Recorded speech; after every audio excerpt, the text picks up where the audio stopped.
हाँ जी बेटा, चलिए स्टार्ट करते हैं आज का लेक्चर। तो आज हम बात करेंगे क्वांटम मैकेनिक्स की।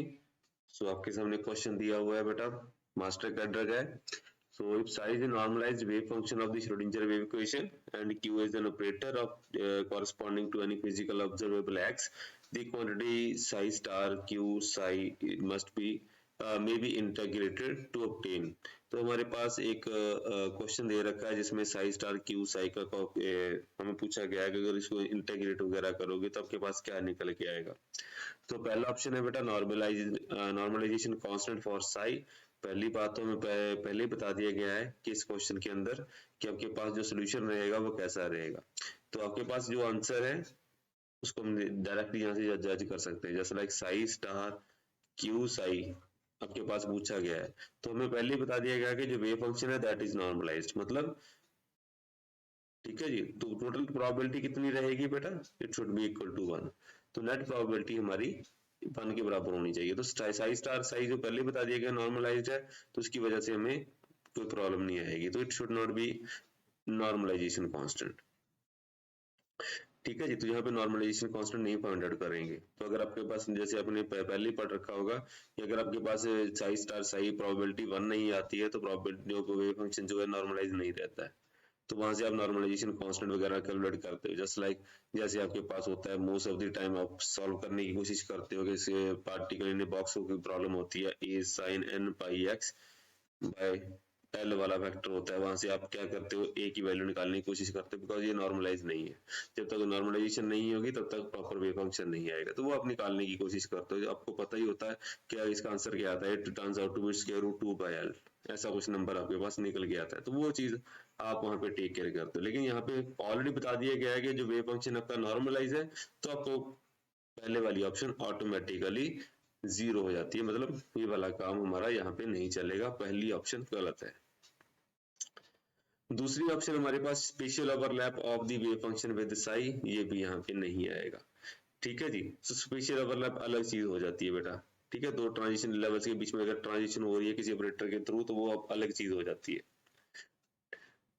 और जो ऑप्शन सी आ गया बेटा, यहाँ पे दे रखा है कि मीन वैल्यू ऑफ एक्स, ये हमारे लिए ऑप्शन नंबर सी जैसे मैंने लिखा भी हुआ है यहाँ पे कि ऑप्शन सी आपके पास करेक्ट आती है। मीन वैल्यू क्या होगी, मीन वैल्यू को समझने के लिए आपको क्लासिकल मैकेनिक्स में जाना पड़ेगा और क्वांटम मैकेनिक्स को रिलेट करना पड़ेगा। फोर्थ ऑप्शन होती है अनसर्टेनिटी इन एक्स। तो यहाँ पे कोई भी अनसर्टेनिटी प्रिंसिपल की बात हो ही नहीं रही है। ऑपरेटर दे रखा है, साई स्टार दे रखा है, साई दे रखा है, तो हाइजेनबर्ग पिक्चर यहाँ पे नहीं है। ठीक है जी। अनसर्टेनिटी प्रिंसिपल यहाँ पे इम्प्लीमेंट यहाँ पे नहीं हो रहा है। ठीक है जी। तो ये वाली चीजें आपके पास डायरेक्टली यहाँ पे इम्प्लीमेंट हो जाती है। अब बात करते हैं मीन वैल्यू की। मीन वैल्यू का मतलब क्या होता है। ठीक है जी। इसके रिगार्डिंग काफी सारी अगर कंसेप्चुअल क्वेश्चनिंग होगी तो उसमें आपको ये चीजें देखने के लिए मिल जाएंगी। तो लिबरे टेक्स्ट जैसे मैंने आपको रेफरेंस दे रखा है, तो कई बार एग्जामिनर यहाँ से भी आप अपना डाटा ले लेते हैं, मतलब कोई भी न्यूमेरिकल या क्वेश्चन बनाने के लिए यहाँ से भी डाटा ले रहे हैं आजकल। तो कैसे कैसे न्यूमेरिकल मैंने देखे हैं। सो चलिए स्टार्ट करते हैं यहाँ से। ये रेफरेंस मैंने आपको दे रखा है लिबरे टेक्स्ट का, और साथ में हाइपर फिजिक्स का भी है, इसमें से कुछ कुछ लिटरेचर मैंने ले रखा है। सो इक्वेशन ऑफ मोशन क्या होती है बेटा, अगर कोई भी क्लासिकल मैकेनिक्स या क्वांटम मैकेनिक्स में इक्वेशन ऑफ मोशन सॉल्व करने जाओगे, चाहे हैमिल्टन इक्वेशन ऑफ मोशन हो गया या फिर आपके पास क्वांटम मैकेनिक्स की इक्वेशन हो गई जैसे श्रोडिंगर वेव इक्वेशन होगी, तो आप कोई ना कोई इक्वेशन को सॉल्व करते हो तो आपके पास किसी पार्टिकल की पोजीशन आती है। जैसे सपोज करिए एक इलेक्ट्रॉन है, अगर वो क्लासिकली भी इंटरप्रेट किया जा सकता है, वो क्वांटम मैकेनिकली भी इंटरप्रेट किया जा सकता है। तो जब आप क्लासिकल इक्वेशंस को सॉल्व करोगे तो आपके पास क्या निकल के आएगा कि इलेक्ट्रॉन की एक पोजीशन निकलेगी at a particular instant of time, कि इस टाइम के ऊपर उसकी पोजीशन क्या रहेगी। So it will be like that. ठीक है जी। तो जो आपके पास पोजीशन रहेगी that will be time dependent, लेकिन ये इसकी जो वैल्यू है वो फिक्स रहेगी, मतलब उसमें वेरिएशन नहीं रहेगी। लेकिन क्वांटम मैकेनिक्स क्या बताती है, क्वांटम मैकेनिक्स बताती है कि आपके पास जो पार्टिकल है, particle can have many positions of x corresponding to a given instant of time. तो यह क्लासिकल वाला काम था, क्लासिकल फिक्स्ड पोजीशन बताता था, वो क्वांटम मैकेनिक्स में नलीफाई हो जाता है, मतलब वो पहली पिक्चर क्वांटम मैकेनिक्स में चलती नहीं है। तो पार्टिकल फिजिक्स के सॉरी क्वांटम मैकेनिक्स के कॉरस्पॉन्डिंग जो पार्टिकल है, it can have many values of position for a given instant of time. तो जैसे मैंने आपको बता रखा है कि वेव फंक्शन जो होता है, वेव फंक्शन आपकी सिस्टम के इंटरप्रेट करता है, मतलब इलेक्ट्रॉनिक वेव फंक्शन के इंटरप्रेट अगर आप करना चाहो तो वैसे इंटरप्रेट करोगे। तो particle can be present anywhere on this wave function at A given instant of time. तो इसकी जो पोजीशन है वो फिक्स नहीं है। इट विल गिव अगर आप उस वेव फंक्शन को स्केयर करोगे, जैसे आपको पता होता है, it will give the probability of finding out the particle at A given instant of time. तो अगर आप प्रोबेबिलिटी फाइंड आउट कर सकते हो यहाँ पे rather than the actual position of the particle. तो क्लासिकल मैकेनिक्स में एक्चुअल पोजीशन आती है पार्टिकल की, लेकिन क्वांटम मैकेनिक्स में यहाँ पे प्रोबेबिलिटी आती है। सो यहाँ पे आप एक्चुअल पोजीशन को कभी मेजर ही नहीं कर पाते। So in quantum mechanics, only probability of finding the particle at a given instant can be reduced। तो हमारे पास उसकी probability होती है। तो सारी की सारी जो यूनिवर्स है वो probability के ऊपर ही चल रहा है। So average value of the x, अब यहाँ से पिक्चर स्टार्ट हो जाती है। तो हम क्या कर सकते हैं, rather than finding out the exact position, हम उसकी प्रोबेबिलिटी को फाइंड आउट करते हैं। तो average value of the x for a large number of particle, अगर हमारे पास लार्ज नंबर ऑफ पार्टिकल्स हैं तो उनकी हम एक एवरेज वैल्यू से निकाल सकते हैं। अगर आप got 1000 of electron, 1000 of particles, तो उसके कॉरेस्पॉन्डिंग उनका वेव फंक्शन क्या रहेगा, वेव फंक्शन हमेशा ही सेम रहेगा। एक इलेक्ट्रॉन की पिक्चर जैसी है, सेम पिक्चर बाकी सारे इलेक्ट्रॉन्स की ड्रॉ होगी, लेकिन आप उनकी एक एवरेज वैल्यू निकाल सकते हो कि एक इलेक्ट्रॉन जो है वो उसकी जो पोजीशन है वो कितनी रेंज में लाई करेगी या उसकी जो प्रोबेबिलिटी कितनी होगी। तो एक एवरेज वैल्यू से निकाल सकते हो आप कि average value of x for a large number of particles with the same wave function can be deduced from the provided formulation. तो प्रोबेबिलिटी से आप उसकी पोजीशन को कैलकुलेट कर सकते हो कि पार्टिकल वहां पे एग्जिस्ट करता है, उसकी प्रोबेबिलिटी है, तो आप उसकी पोजीशन को कैलकुलेट कर सकते हो, उसकी एवरेज वैल्यू निकाल सकते हो रादर देन एग्जैक्ट पोजीशन। तो average value is very different from actual exact value. ठीक है जी, एग्जैक्ट वैल्यू आप यहाँ पे कभी नहीं निकाल पाओगे क्वांटम मैकेनिकली, उसकी हमेशा एवरेज वैल्यू निकालते हो, तभी वहां पे आपको मीन पोजीशन बोला गया था। ठीक है जी, तो इस ये भी समझने की कोशिश करिए कि ये मीन पोजीशन जो है ये उसकी एवरेज वैल्यू है and it is not an exact value. Exact value और मीन जो एवरेज वैल्यू दोनों में फर्क रहेगा यहाँ पे, तो उसको थोड़ा सा माइंड में बना के चलिए। ये थोड़ा सा डीप का क्वेश्चन है, अगर आप डीपली अंडरस्टैंड करेंगे तो आपको कभी भी इसमें प्रॉब्लम नहीं आएगी। तो एवरेज वैल्यू जो निकाल रहे हो that is not an exact value, that will be providing its average value which is the probability। Particle वहां पे हो भी सकता है, पार्टिकल वहां पे नहीं भी हो सकता, प्रोबेबिलिटी है हर एक चीज की। तो अगर आप इसको सॉल्व करने की कोशिश करोगे, इसको हम बोलते हैं एक्सपेक्टेशन वैल्यू या जिसको एवरेज वैल्यू का अभी नाम दे रहे हैं। तो अगर पार्टिकल की एवरेज वैल्यू पोजीशन की एवरेज वैल्यू निकालने की कोशिश करोगे तो उसको क्या करना पड़ेगा, ये पार्टिकल के होने की प्रोबेबिलिटी कितनी वहां पे, और उसके साथ कौन सी क्वांटिटी आप चेक आउट करना चाहते हो, whether it is position, whether it is momentum, whether it is energy, कैसी वैल्यू निकालना चाहते हो, किसकी एवरेज वैल्यू निकालना चाहते हो, उसके साथ आप इसको मल्टीप्लाई कर दोगे। तो वो चीज होती है हमारे पास उसकी एक्सपेक्टेशन वैल्यू या एवरेज वैल्यू, उसको हम एक्सपेक्ट कर सकते हैं, ये प्रॉपर वर्ड है। ठीक है जी, तो we are expecting that particle will be present at that position. तो इसकी एक्सपेक्टेशन वैल्यू है, इसको एक्सपेक्ट कर रहे हो यहाँ पे रादर देन एग्जैक्ट वैल्यू। ठीक है जी, तो एग्जैक्ट वर्सेस एक्सपेक्टेशन, तो that is the difference between classical and quantum mechanical picture. तो ये दोनों पिक्चर अलग हो जाती हैं। अब यहाँ पे हमारे पास ऑपरेटर का क्या रोल होता है बेटा, यहाँ पे ऑपरेटर से आपने देखा होगा क्वांटम मैकेनिक्स में आपके पास मोमेंटम ऑपरेटर होता है, एनर्जी ऑपरेटर होता है, हैमिल्टोनियन ऑपरेटर होता है, तो सब तरह के ऑपरेटर आपने देख लिए होंगे, वो कहाँ से आते हैं। तो यहाँ जी हमारे पास क्या हो गया, एक क्वांटिटी आप डिड्यूस करना चाहते हैं क्वांटम मैकेनिकली, उसके लिए क्या करना पड़ेगा, प्रोबेबिलिटी फाइंड आउट करनी पड़ेगी और उसके साथ मल्टीप्लाई करोगे जिस क्वांटिटी को आप मेजर करना चाहते हो। So you will have to integrate from minus infinity to plus infinity the measuring quantity multiplied by the probability multiplied by dx। तो इसको आप इंटीग्रेट करके उसकी वैल्यू को निकाल लोगे। तो लिखने का तरीका क्या हो गया, ये वाला। ठीक है जी, तो उस अब इसके बाद बात करते हैं कि हमारे पास जो वेव फंक्शन है, एक चीज माइंड में रखिए कि जो वेव फंक्शन है that is written in terms of x and t. अगर आप सेम चीज फाइंड आउट करने की कोशिश करोगे, ये थोड़ा डीप अंडरस्टैंडिंग है, ये माइंड में रखिएगा। ये मेन पिक्चर है जिसके लिए मैंने ये वीडियो बनाई है। तो अगर आप पोजीशन को मेजर करना चाहते हो तो आपका जो वेव फंक्शन है that will be written in terms of x and t. लेकिन अगर आप सिमिलरली मोमेंटम फाइंड आउट करने जाओगे, मोमेंटम की एवरेज वैल्यू निकालने जाओगे for a given number of 1000 particles, तो वहां पे क्या आएगा, उसकी जो एवरेज वैल्यू आएगी दैट विल, उसकी जो वेव फंक्शन आएगा that should be written in terms of momentum as well as. ठीक है जी। तो जो आपका वेव फंक्शन है पहले एक्स की फॉर्म में लिखा हुआ था, अब पी की फॉर्म में लिखना पड़ेगा आपको। और जो जो आपके पास इंटरवल रहेगा that will be in terms of momentum rather than dx। तो जो आपको क्वांटिटी फाइंड आउट करना चाहते हो, आपको वेव फंक्शन भी उसी क्वांटिटी में लिखना पड़ रहा है और उसके कॉरेस्पॉन्डिंग इंटीग्रेशन भी उसी टर्म के कॉरेस्पॉन्डिंग होगी, उसी इंटरवल के कॉरेस्पॉन्डिंग होगी। लेकिन मोस्ट ऑफ द टाइम हमारे पास ऐसी पिक्चर अवेलेबल नहीं होती कि आपके पास सब क्वांटिटीज अवेलेबल हो। तो वेव फंक्शन जो है, पार्टिकल की डिस्क्रिप्शन जो है वो पोजीशन की अवेलेबल है, हो सकता है आपके पास उसकी डिस्क्रिप्शन मोमेंटम की अवेलेबल हो, तो हर एक चीज साइमल्टेनियसली आपके पास अवेलेबल नहीं होती। लेकिन मोस्ट ऑफ द टाइम हमने देखा है कि हमारे पास जो पिक्चर अवेलेबल होती है that is T picture of x and T. मतलब पार्टिकल की पोजीशन के बारे में हमें पता होता है लेकिन मोमेंटम के बारे में नहीं पता होता है। जैसे लाइक अनसर्टेनिटी प्रिंसिपल की बात कर लो कि दोनों को साइमल्टेनियसली आप मेजर नहीं कर सकते, एक्स एंड पी को आप साइमल्टेनियसली मेजर नहीं कर सकते, डेल्टा एक्स डेल्टा पी वाला केस हो गया।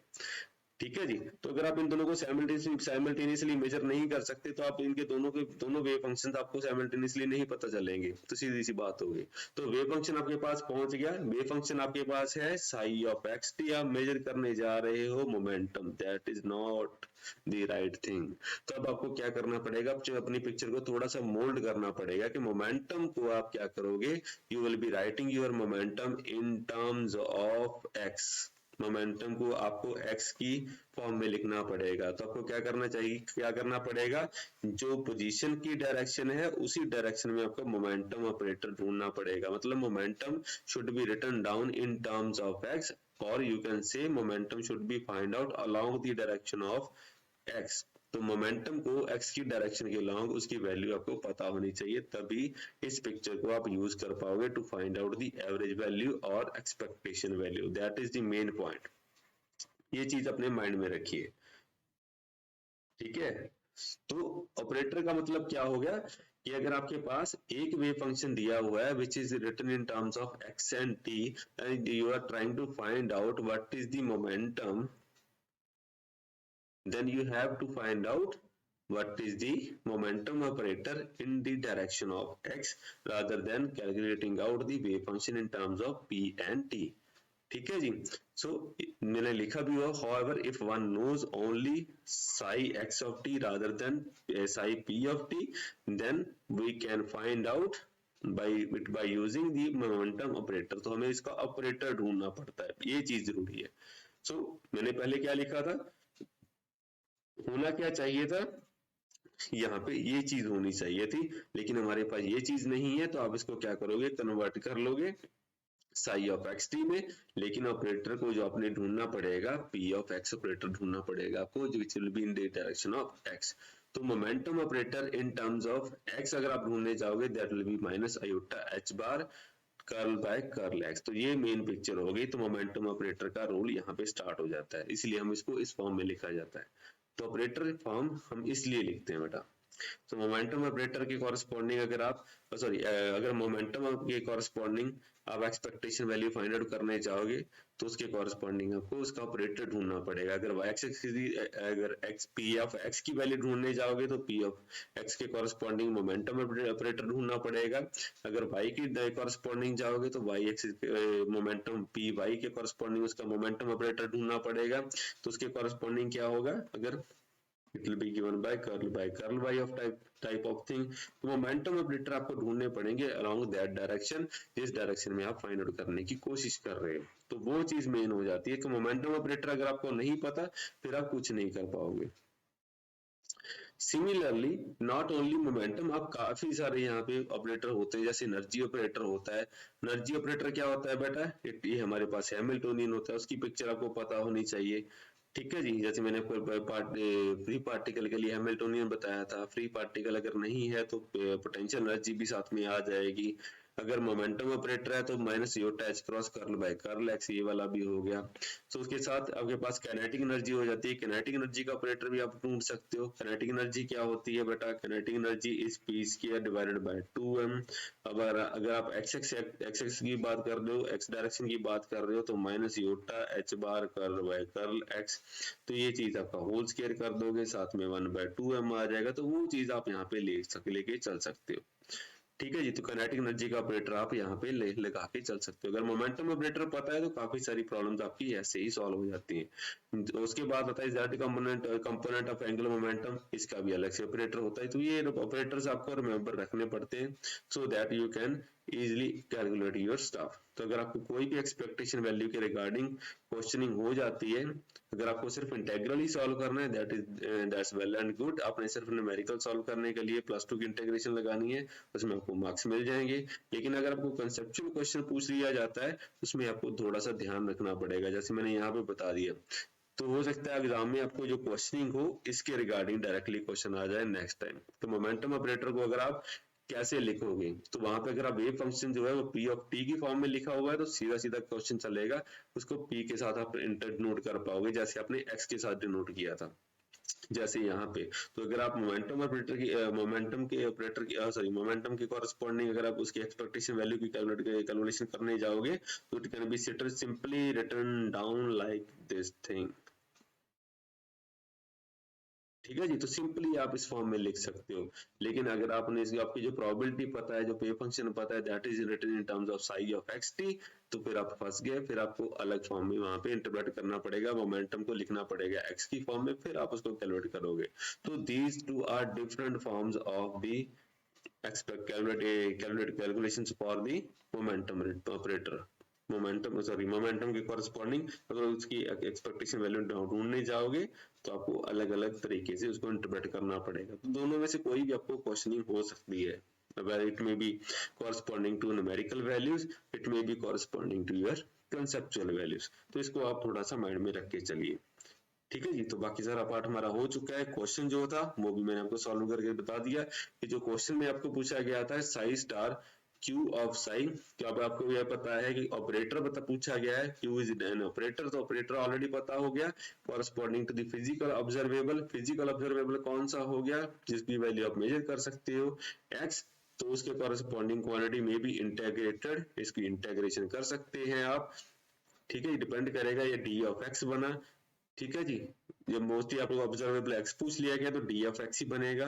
मे be integrated to obtain the value of x. तो एक्स की एक्सपेक्टेशन वैल्यू आप यहाँ पे निकाल पाओगे। लिमिट्स रहेंगी इन्फिनिटी से लेके प्लस इन्फिनिटी तक। तो ये सिंपल सा काम था मीन वैल्यू ऑफ एक्स। लेकिन यहीं पे अगर आपको एक्स की जब बजाय मोमेंटम दे दिया होता, पी दे दिया होता, तो थोड़ा सा क्वेश्चन टीडियस हो जाता।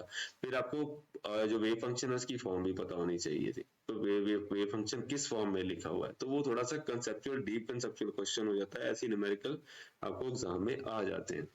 ठीक है बेटा, so thank you very much, see you next time.